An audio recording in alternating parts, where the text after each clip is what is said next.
Hello friend, welcome back to my YouTube channel Mampi রান্নাঘর। তো আজকে দেখো তোমাদের আমি সম্পূর্ণ নিরামিষ ঢেঁড়স সর্ষে পোস্ত দেখাচ্ছি। তো কীভাবে বানাই তোমরা দেখতে থাকো। প্রথমে দেখো আমি 300 গ্রাম মতো ঢেঁড়স নিয়ে নিয়েছি, কিছুটা বিস্কুটের গুঁড়ো দিয়ে দিলাম, সামান্য একটু নুন দিয়ে দিচ্ছি, অল্প একটু হলুদ দিয়ে দিচ্ছি, অল্প একটু কাশ্মীরের গুঁড়ো লঙ্কাও দিয়ে দিলাম। তো সামান্য পরিমাণে একটু অল্প করে সর্ষের তেলও দিয়ে দেবো। আমি এটা বিস্কুটের গুঁড়ো দিলাম, তোমরা চাইলে চালের গুঁড়ো কিংবা ময়দা বেসন যে যেটা পারো দেবে। হাতের কাছে আমার বিস্কুটের গুঁড়ো ছিল, আমি সেটাই দিলাম। তো দিয়ে দেখো সব কিছুকে একসাথে ভালো করে আমি মিশিয়ে নিচ্ছি। দেখো ভালো করে আমার মেশানো হয়ে গেছে। এবার আমি তেলটা গরম করে দিয়েছি, গরম করে দিয়ে আমি ঢেঁড়সগুলোকে দিয়ে দিয়েছি, দিয়ে জাস্ট হালকা হালকা করে আমি ভেজে নেব। তো দেখো ভেজে আমি তুলে নিয়েছি। ওই তেলের মধ্যে আমি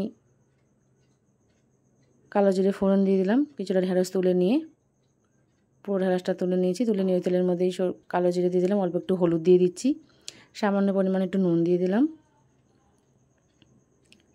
কয়েকটা দেখো টমেটো কুচিয়ে রেখেছিলাম সেটাও দিয়ে দেবো, সামান্য পরিমাণে কাশ্মীরি গুঁড়ো লঙ্কাও দিয়ে দিচ্ছি, দিয়ে একটু ভালো করে মিশিয়ে নিচ্ছি। এবার দেখো আমি টমেটোটাও দিয়ে দেবো। তো দেখো টমেটোটাও দেওয়া হয়ে গেছে। আর টমেটোটা গ্যাস কিন্তু একদম কমিয়ে দিয়েছি। টমেটোটা আমি হালকা হালকা করে একটু ভেঙে নেবো যাতে তেলটার সাথে ভালো করে মিশে যায়। দেখতেই পাচ্ছ এভাবে মিশিয়ে নিয়েছি। এবার যেহেতু আমি ঢেঁড়সের সর্ষে পোস্ত করছি, তাই কিন্তু একটা মিক্সিং জারের মধ্যে সর্ষে পোস্ত কাঁচা লঙ্কা বেটে নিয়েছি, সেটাও কিন্তু দিয়ে দিচ্ছি। দিয়ে দেখো ভালো করে সব মিশিয়ে নিচ্ছি।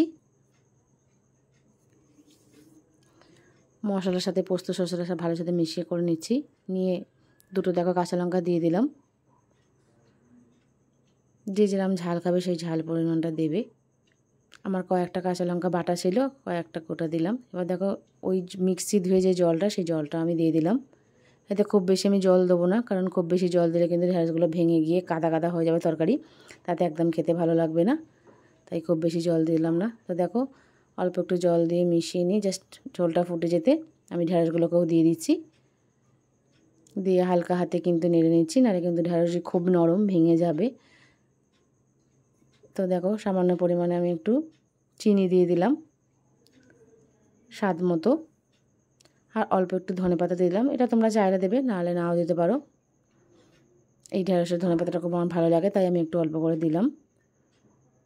তো দেখো আবার আমি হালকা হাতে মিশিয়ে নিচ্ছি। এটা কিন্তু খুবই হালকা হাতে করতে হবে, ঢেঁড়স কিন্তু খুবই কচি ঢেঁড়স, একদম ছোটো ছোটো ভেঙে যেতে পারে। তো দেখো 1 চামচের মতো আমি ঘি দিয়ে দিলাম। ব্যাস, এতে আর তেমন কিছু নেই। এবার আমি গ্যাস বন্ধ করে দেবো। দিয়ে দেখো ভালো করে মিশিয়ে নিয়েছি।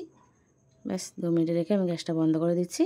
এবার তোমাদের আমি সার্ভিং প্লেটে সার্ভ করেও দেখাচ্ছি, তো তোমরা দেখতে থাকো। দেখো আমার রেসিপি কেমন লাগলো, ভালো একটা লাইক কমেন্ট শেয়ার সাবস্ক্রাইব করে দেবে। নতুন বন্ধু হলে পাশে থাকবে। এরকম নিত্য নতুন ভিডিও দেখতে হলে চ্যানেলটাকে অবশ্যই সাবস্ক্রাইব করে দেবে।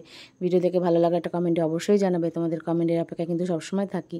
এখনও অবধি যারা সাবস্ক্রাইব করনি প্লিজ সাবস্ক্রাইব করে দিও, আর নিজেরাও বানাও, বাড়ির সকলকে বানিয়ে খাওয়াও। আর এরকম একটা রেসিপি থাকলে কিন্তু দুপুরবেলা গরম গরম ভাতে আর তেমন কিছুই লাগে না। তো অবশ্যই একবার হলেও ট্রাই করো, একটা কমেন্টে জানিও।